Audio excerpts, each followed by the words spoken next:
Natagpuan ko na yung Lisbon Cathedral. So, on my right, ito siya. Papasok tayo dyan kasi nag-book tayo ng ticket dyan. So, malapit lang ito sa hostel ko. 5 minutes walking lang din. So, let's go guys inside.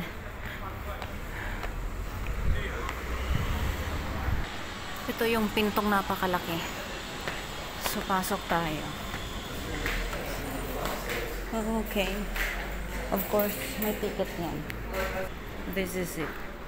Ang kanilang ticket. Yun yung nasa labas. Ang ganda pala niya dito sa loob. Colorful. Oh no, ang ganda niya.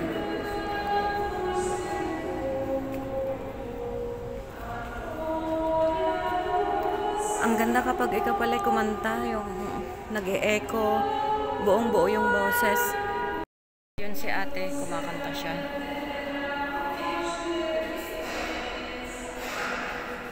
Ito na, naglayad na sa Magellan. No photo, only video. Ayan, mga kapa ng mga pare, ng mga sinaunang panahon. Guys, iba-ibang itsura niya. Puro gold. So, isipin mo yung suot ni Aaron, 'di ba? Siguro ang ganda nun. Guys, ang lalaki mga Biblia. Isipin mo yung lagayan ng kandila noon, o 'di ba? Ito pa lang maganda na, nagagandahan na ako. How much more yung mga kapanahonan ni David. Oh, ito. Sa offer. Maganda din siya, guys. Oh, wow. Ang ganda niya. Guys, 350 lang ang bayad ko dito. 5 euro siya. Tapos, mayroon akong trip coins at ginamit ko siya. Kaya parang 350 lang. 390 ganyan. O, diba? Ay, gusto kong umupo dito. Ang ganda. Ambisyosa lang ako, di ba? May feathers. Para sa mga obispo ata to. Guys, tingnan nyo. Super old. Antigua. Kahit yung lamesa, guys. Gusto kong hawakan pero bawal. Kasi parang napakatibay niya. Ayan yung nilalagay sa ulo ng mga obispo. The run, one more. Antigua na mga kahoy. Mebles. Psalm of David. Ayan, diba? Ito yung mga sa Salmo. Yung walls pala niya ay puro painting, guys. Ayan, no. Kung titingnan nyo, puro siya. Painting. Ayan. Ayan, no. Covered ng mga painting na napakaluma na. Dito tayo sa side.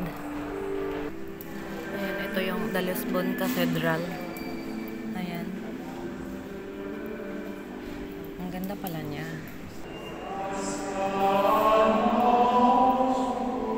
Ang sarap makinig ng nagko-choir. Pero solo siya. Soloista siya. Grabe yung taas niya.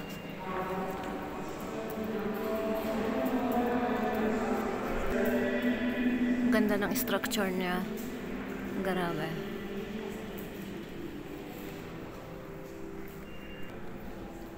Chapel of Saint Mary.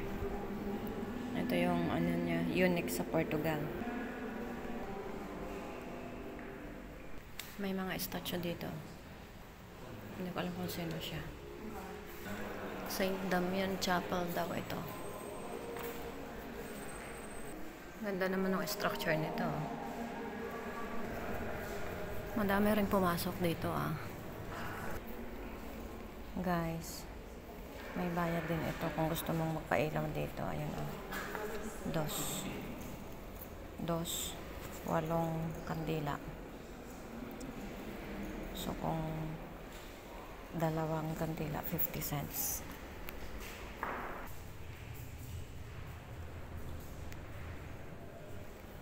Super laki pala nitong simbahan na to, yung katedral na to. 14th century siya na-register dito sa Portugal. Ayan. Guys, kita nyo naman yung mga muebles ng mga kapanahunan. Parang gusto kong buksan at tingnan kung anong sa loob. At yung mga ay ang gaganda, oh.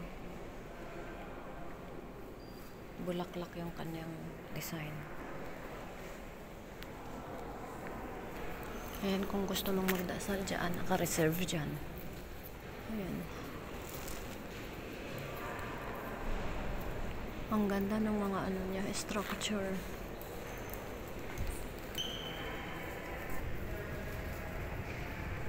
Ito, kung gusto mo magsindi ng kandila, ayan, magbayad ka. I'll be honest na lang, guys, ha?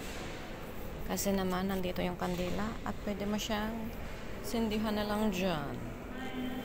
Pero nasa exit na pala ako, guys. Ayun yung entrance. Doon ako pumasok. So, ang laki pala niya. Ang haligi, ang kapal-kapal, guys.